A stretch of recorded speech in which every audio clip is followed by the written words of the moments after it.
Welcome to Gamer's Chair, an expansion of the Gamer Grudge series, where you get to learn about one-year fighters from Season 1 of Gamer Grudge.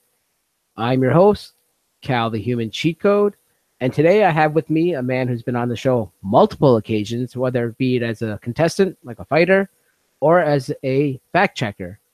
I don't know if he has bubblegum today, but I do know he has tea.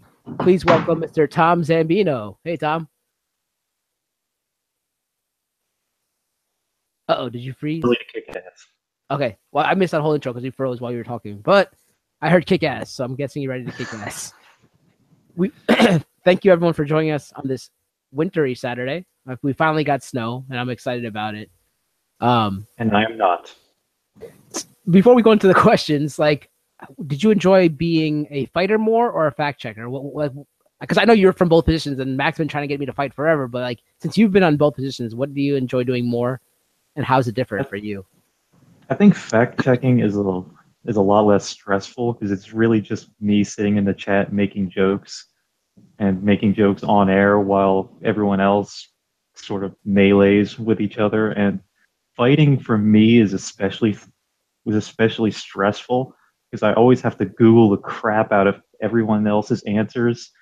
So there's just certain rounds where I know that I'm completely screwed, and I just have to survive through those rounds and hope I don't make too much of an ass out of myself. So fact checking is way less stressful.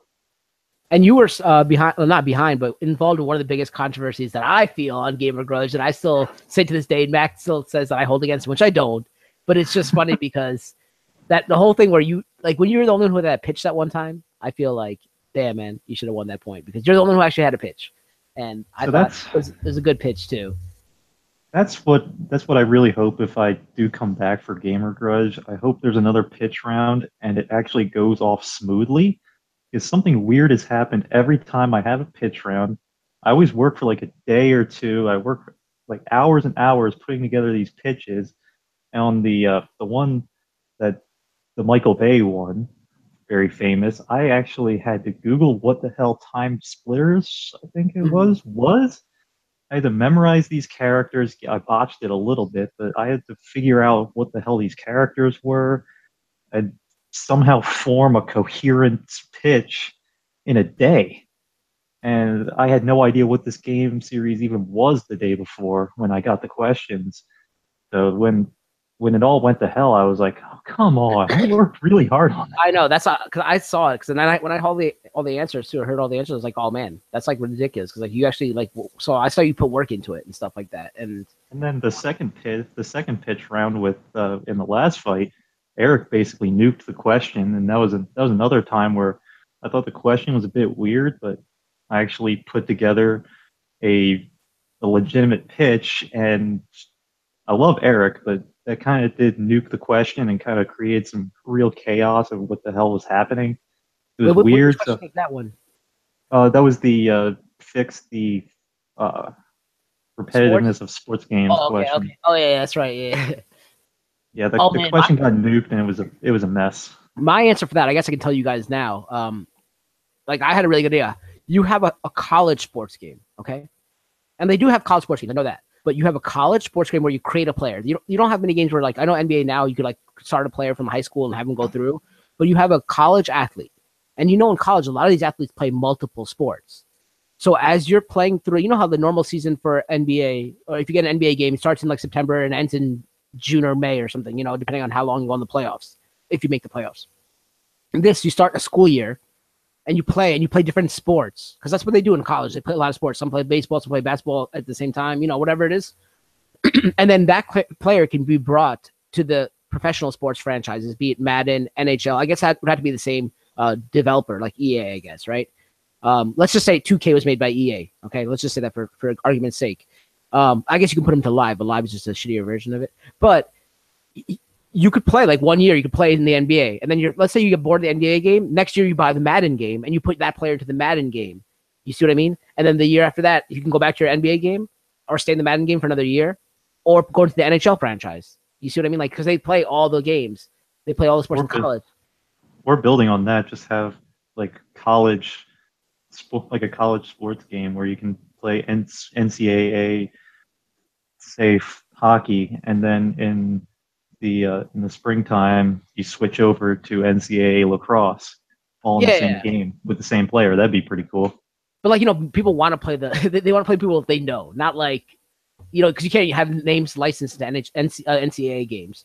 So like having playing with like people like I don't know. We just talked about John Carlos Stanton today and Brady and all those guys. Like that'd be cool. Like I don't know. I just thought that'd be different from like how your like sports games change from year to year and there's not much improvement. But that was my pitch for it. And So the Bo whole Jackson the game. yeah, like Bo Jackson the game. They had that game back in the day. I don't remember. Do you remember the Tiger Electronics game? It was a double-sided Tiger Electronics game. Okay, so those handheld Tiger Electronics games had two screens. If you play this way, it was baseball, but then you could flip it around, and this way is football. So it was really cool. That's But I think hilarious. that'd be all right. So we can start with question number one. What got you into gaming? Oh, what got me into gaming? Um, it was kind of my dad in a way. Uh, the whole backstory of my gaming history is kind of a weird one. Because I was pretty much PC master race before the ivory towers, and we were just the weird guys in the basement. So my dad building me computers when I was a kid, and actually, letting me play video games because he actually saw the changing tides of the world was probably what got me into gaming, and been PC since. Oh, that's gonna come later on. So what was your? I guess this kind of answer leads into the second question. What was your first console on your own that like you played by your own? Not like that you played with a sibling or family member. It was just like you got it yourself, or your parents got it for you and you played it on your own. It wasn't like what was your first major console? It could be PC too if you want to say PC, which I guess would probably be in your case because you said you're a PC guy. Well, I mean, everything I had up until just for a while was a shared device, but my dad did build and since build me a PC that was I think running an old Pentium processor and MS DOS, which kind of dates me back in the day. But he would go and buy the upgrades for me for each game I got. So that would probably be the first. But traditional consoles, I didn't get into console gaming completely because my dad never let me own a console or never let me play a console except occasionally my cousins. But I never owned a console until the Xbox 360. And I All got right. the Black Elite version because I worked at Circuit City at the time. I had to hide it under a table because it was Christmas time. I finally had the money for it and such. So didn't get into console gaming completely until the 360. That's what you guys did. You hid like the ones under the tables and stuff to keep them. That's Yeah, funny. there's one left. There was one left, so I had to hide it. So what is your fondest gaming memory? Oh man, yeah, my fondest memory. It was actually pretty hilarious because back when I was a kid, I did a lot of racing. I've competed in kart racing series a lot when I was young, and one of the ways I would practice when it was the off season was playing NASCAR and racing video games with I had the wheel and pedal set up even as a kid and everything. And back then, NASCAR games were not like the console arcade games that they basically are now. They were actually well built simulators. And I remember I ran the entire Coca-Cola 600, which is the longest NASCAR race of the year, on this video game. And the funny part was my dad got mad at me afterwards because I finally finished the race, and he's like, "Dude, you gotta tell us when you do the full race." I'm like, "But I wanted to see if I could do it because I was like 10 or 11 years old." And my dad's like, "That's fine, but you gotta tell us since everyone uses that computer."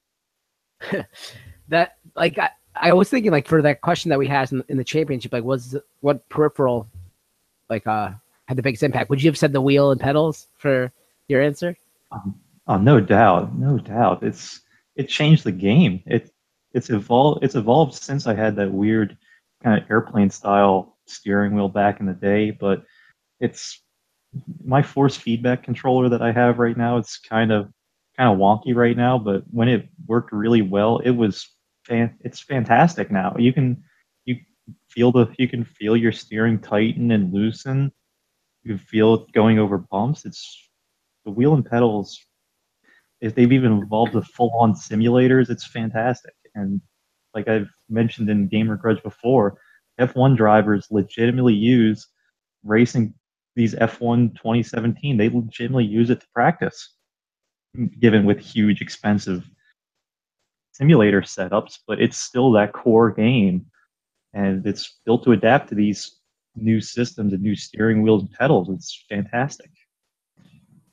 I remember my friend used to have one of those. One of my friends back in high school had one of those things, and I tried it, and it was pretty fun doing it. Like I wasn't really ever into racing games, but those are really cool to have. Like it's cool, like peripheral they added. It's Yeah. Yeah, it's great. It actually gives you the feel rather than twisting around a little stick, which is just awkward and weird. How do you feel? Have you tried the new Nintendo ones with like where you have the steering wheel, but like you put your Wii remote in there and then you turn? Do you like those? Have you tried that or? I used to play back in college. My roommates had a Wii, and he did have the air steering wheels. It's kind of weird to get used to at first, but after a while, it's actually fairly elegant, and it's not incredibly accurate because it's just you sitting there with a Wiimote, but it's actually pretty fun. Now, do the new ones, steering wheels? I don't know what the newest one you have is, but do they give you like that, like I don't even know what the term is. Like you know how like they have power steering in like cars. Do they give you that like that like the pushback, like where like you can't make a turn like because your wheels like you know what I mean, like that? I don't know. It's called force feedback, and if you wreck really hard, like in an F1 game, and your suspension's completely shot, then yes, in fact, the wheel just like crank all the way, and you can't really move it very well, and it does, like I say, give you bumps. Steering wheel vibrates when you hit a curb, when you take a turn too hard and your wheels are slipping, you can feel the wheel vibrating. So force feedback has come a long way, and that's only in like the $200 $300 wheel and pedals that I have, and they get much more expensive. And I'm sure they have ones that are like made for like in NASCAR cars and then Formula One cars because they should have do different like paddle shifting and all that, right? And like all that kind of stuff. Like I'm sure the newer Yeah. ones probably have like not I know the real sports don't have like real car sports don't have like NOS buttons, but I'm sure like the ones for like when you play Need for Speed game or Fast and the Furious game, they probably have buttons for NOS too, NOS injection as well. I guess They have plenty of buttons on most steering wheels, but some of the cool Thrustmaster ones, Thrustmaster does actually make a Ferrari F1 steering wheel attachment that has, I think it's from like the 2010 Ferrari F1 car. It has legitimately all functional controls of a Ferrari F1 steering wheel, which is pretty advanced if you Google it. It's got all the functional controls, and you can program it to do those things on the F1 video games. I can't believe how far it's come. And I think maybe like an interchangeable like controller would be cool to make for that too, depending on what like car you're driving. You know what like you Master know, does it. oh they do, oh well there you go. I'm not familiar with these, so I guess we can go It's into the detachable. rapid fire segment. And remember, these are all like game based questions. So like, because I'm going to ask maybe about a certain sport or something, but just like what game would you rather play in that sport? Okay, is what I'm trying to say. You'll understand Okay. when you hear the question. A console or PC? PC Nintendo or Sega? and Nintendo, Sony or Microsoft? Microsoft, GTA or Assassin's Creed? Assassin's Creed, First person shooter or adventure? FPS, Madden or NHL? NHL. Forza or Gran Turismo? Ooh, Forza. Borderlands or Doom? I hate you so much. Doom, Mario or Sonic? Mario, Formula One or NASCAR? F1. Okay, that's what I meant, like the game, or not the actual racing series, but the actual gaming. Um, So you only got stumped on maybe two, like, because people have like a lot of trouble going through this. They're like, "Oh man, why are you making me choose between these two?" And you only had trouble with two. But last week when I interviewed Scott, like he just went right through it, not even a hesitation to do boom boom. I'm like, wow, I'm like you're the first person to get through everything without any like Well, some of doubt. them were easy. Like Sega had like two or three decent games. It's mundane after a while, whereas Mario has actual variety, and variety is the spice of life, man. Believe it or not, I think two people have picked Sega over Nintendo, so it's not just Sonic games to them. There's other games that they like a lot too. But yeah, there has been people who Never picked played Sega, Sega. so So let's go back never into the had a round. Sega console, so Oh man, Dreamcast was way beyond his time, so I really liked it. It was a good one. And I'm trying to think of anything else. Like obviously the original Genesis was good too. Um, so we can go back into the round of questions. What is your favorite? What is your best gaming accomplishment? my best accomplishment was I had it and lost it. Um, oh yeah, it's so harkening back to your Gran Turismo versus Forza question. I had Gran Turismo 5 in college on the PS3, and one of the hardest challenges on that game was you got this ridiculous Adrian Newey, who's the chief designer for the Red Bull F1 cars. He basically designed a car for Gran Turismo that was basically a race car, not restricted by rules like Formula One series has, like prototypes racing series has. It's beyond them. So it was like insanely fast, insanely powerful, had a ridiculous amount of grip. And the challenge was you had to beat Sebastian Vettel, who actually played this game and set a time on Gran Turismo. You had to beat or come close to his time at Monza, which was easy. Suzuka, which was the hardest of them all, and a couple others that I can't remember. But the Suzuka, I tried that day after day. I spent hours on this one track because all you had to do is get one lap in that was close to what Vettel did, but you couldn't get completely off the track. You couldn't get even two wheels off into the grass.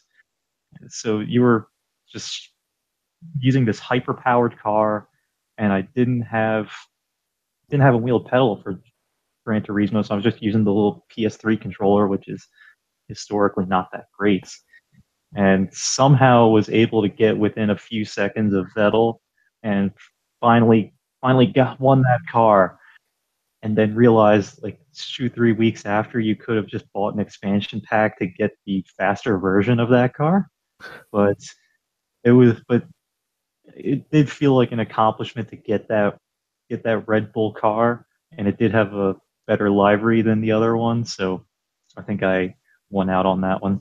So you got to actually use the car. You didn't have to use a normal car to beat that supercar. Yep, you had to use that car. Okay, so it's like a match for match thing, but it's just he was really good at the game and almost. Yeah, Vettel's a professional driver, and at that time was a two-time reigning world champion.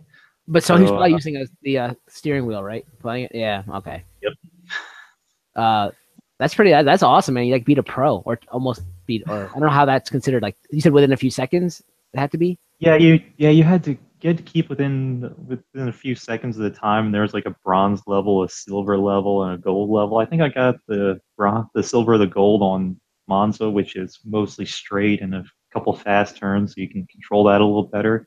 But Suzuka, where it's very windy and technical, I I got the bronze, but that took hours of Yeah. gameplay to beat.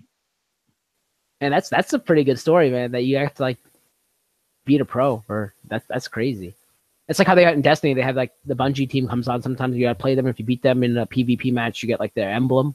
So that's pretty cool. Like hearing those stories of where you get to play a pro or beat a pro, that's awesome. Um, so looking to the future, what future releases are you looking towards? Um, Man, I have not done a lot of research for that one, but I think Borderlands 3 is coming soon. so I would like to see where they're going to go with that. Uh, if Bethesda and ID release a new Doom, I'm interested, but I haven't seen too much of the landscape of upcoming games. So I just want to see what Borderlands 3 comes up with. Did you play the God of War games? Because that's coming out. I know a lot of people have been interested in that. I've never played God of War. You might like it. Seeing when I was looking at the stuff you sent me, you might like the God of War games. So what do you see as the future of gaming? As much as I am resistant of it because the technology is not quite there at the moment, but it's rapidly developing, it's VR. Virtual reality is the future of gaming, and right now I'm still locked into my monitors, but maybe someday when the price comes down a little bit, I might get into the VR game. My roommate has a VR system, so I think he's got the crap. I'm blanking on what he has right now, but The Oculus yeah, Rift, no, the other one. PSVR, No, it's a PC one. Uh, the HTC yeah, Vive or something. yeah, the Vive. That's the one. Uh, but VR is the future. But right now, I think we need to get the technology up to par. Right now, uh, only a few high-end graphics cards, which I think my graphics card can handle VR pretty well, but we got to get by those limitations and the limitations of game design to get to that point. But VR is VR is the future. You know, I don't know how you'd incorporate it into a racing game, but I've played the racing game on PSVR, and like I don't get nauseous from anything, but that got me nauseous. Like I got sick playing that game because like everything just goes by so fast, and like it's just like the motion. Like I don't ever get motion sickness, which is so weird. So like I was like, I can only play that game like one race. I can't keep playing it over and over. And Project Project Cars for PC has a VR version now, which I might give a shot at a certain point just to see how it runs. Once I get my wheel and pedals working again, I think they're dirty and could use a cleaning. But that it's an intriguing prospect. It's really similar to what they try to do with professional simulators. They try to use a lot of monitors and a lot of resolution to give you a surround view. That's that's probably the biggest thing is actually being able to see everything. you can like well, it's you are turning your head, so you do see like left and right, but it's just I don't know. It's just I think it's the scenery. Maybe who knows? Even looking ahead too, it kind of messed me up. I don't know. It's gonna be interesting to see how like incorporating the pedal and steering wheel into that system works. I guess you'll feel like you're really in a car, and then I guess you sit in one of those gamer chairs, so you hear everything, like and it shakes too. Like you can have the complete experience, you know. Like you're sitting at home, but you could be driving around. Maybe a nice leisurely drive around, like a European like landscape would be nice, but like racing fast in one of those cars is like too much. I think. Wonder if they have Grand Tour simulators where you can just drive around like the back roads of Italy or the mountain roads of England. That'd be pretty cool. If not, me and you, that's our idea. I can still keep this private, this session, and we can do it. Because I don't think they have that. So I don't know. That'd be pretty cool. I'd like that because the people who can't go away and stuff or afford to go away, that's kind of a little thing they could do. As long as you make it like really detailed and nice, that would be really a good idea to do. Yeah, just all you have to do is adapt. They've already adapted the Pacific Coast Highway from California into various racing games, and I think they've started to add Monte Carlo, so you can clearly add actual legitimate roads to racing games. So there's no reason why you can't add famous roads to Grand Touring game. I'm liking the idea. I say we do it. So, Tom, I like thank you for joining me on this episode of Gamer Share and taking a seat in the Gamer Share. Where can we find you? What have you been up to? I know your season just recently ended, but Yeah, you can find me on Twitter at RoadRaider3 and on YouTube. If you search Zed Reviews, I'm the only one that has that, I think. Cars and Popcorn, the season did just wrap up where I was the surprise guest on my own show and got burned on trivia, which I'm sure made everyone who's done my trivia very happy. But next season, it's not going to start till sometime in January. I haven't decided when, but I'm taking new ideas. So tweet at me, comment on videos, whatever, to make suggestions. I'll take any ideas. But yeah, go ahead and go watch that. Me and Curly sat down and talked about Mad Max, which was a blast. We talked about Batman, a lot of other stuff, and you can just find me on the general Odd Shapes network, let's say, and routinely on Gamer Grudge somehow, despite my clear disadvantages. As well as on Aftermath too. You are our official Brock correspondent as well, so you make your way around all these networks. I try. I do my best. So if you haven't checked out Cars and Popcorn, please check that out. It's a great show. You learn a lot about cars and all the cars that are in the certain movies they go through. If you really want to get a taste of what the show's like, check out the last two episodes. The one was I would say Tom Hardy special, the Mad Max special, and all those cars in that movie are like crazy. I just remember watching all the images that you guys brought up. I'm like, dude, imagine seeing that on the car. In the chat, I was even saying like, imagine seeing that on the road and stuff. That'd be crazy. And I've seen the movies, but like just seeing them, like I guess they're really dirty and stuff, and like all this dust is kicking up during the movie, so you don't really get to appreciate it. Like when you get that HD image in front of you, that's really cool to see. And then the episode before that was the Batman special, so how the Batmobiles evolved through the years. That was a cool episode too. So if you're a comic fan or car fan, please check that out as well, because those are great.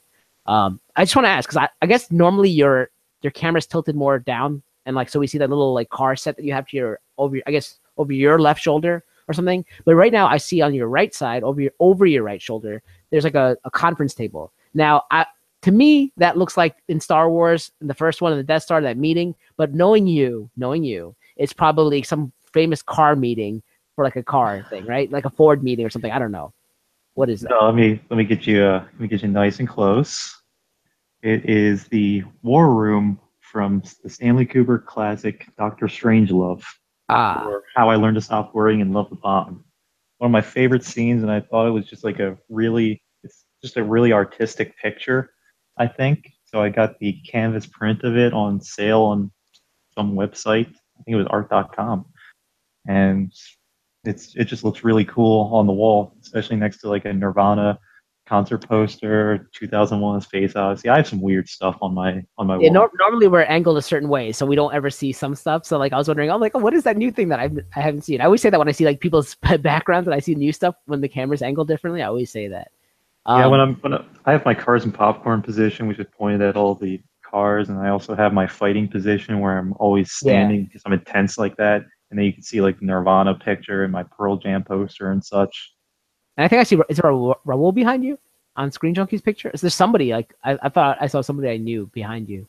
No, that's Jenny. There's Dan Merle, Tony Revolori, Alicia Malone, and our friend Beezus. Oh, okay. See, a new thing that my movie fight. So yeah, you can find Tom at Road Raider 3 on Twitter or Zed Reviews on YouTube. That will also be found in the description below. You can find me. I'm Cali Human Cheat Code at Viren Jadeja Vu on Twitter. And we have only 2 more episodes of Encrypted left. So every Wednesday, check that out. Wednesday, 8 p.m. Eastern on Odd Shape channel. We have 2 more episodes left. We have Hellhound this week, and then we have a surprise season finale next week.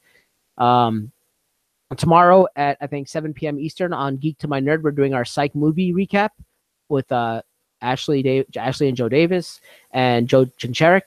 So come check that out as well if you like this show Psych. If you haven't seen the first part of it, check that out. We did our top 5s of a bunch of things. Also, you can find us and Tom Zambeno. Maybe he'll be there. Hopefully, he'll be there for the year-ending episode of Aftermath, where we're going to be talking about Clash of Champions. It's going to be a SmackDown brand pay-per-view, and Tom is our Brock correspondent, but he ends up watching them anyway. So maybe he'll be joining us again, and maybe have some little news about Brock Lesnar anyway for the Royal Rumble, because I'm going to be at the Royal Rumble this year, so it's going to be great to see. I think that's it for plugs. There's going to be a holiday special of Gamer Grudge. It's been pre-filmed. It's going to be put on, I think, on the 24th, I think, or something. I'm not sure. Maybe Christmas itself. So look I think out it's for coming that. out on Christmas. Okay, it's coming on Christmas. Okay, thank you. Yeah, so it's going to come on Christmas. So we have that. So check Encrypted. Go check out the backlog episodes of Cars and Popcorn. We have that psych special tomorrow, and then we have one more episode of Aftermath this calendar year, and then the Gamer Grudge holiday specials on the 25th on Christmas. I'm going to try to get maybe one or two more interviews from people who are in the championship, if they're willing to do it before the end of the year. And that'll probably end the season 1 of Gamers Chair. But I want to thank Tom Zambeno again for taking a seat in the Gamers Chair. And until next time, everyone keep gaming. Later. Thanks, Cal. I had a great time. Anytime, man.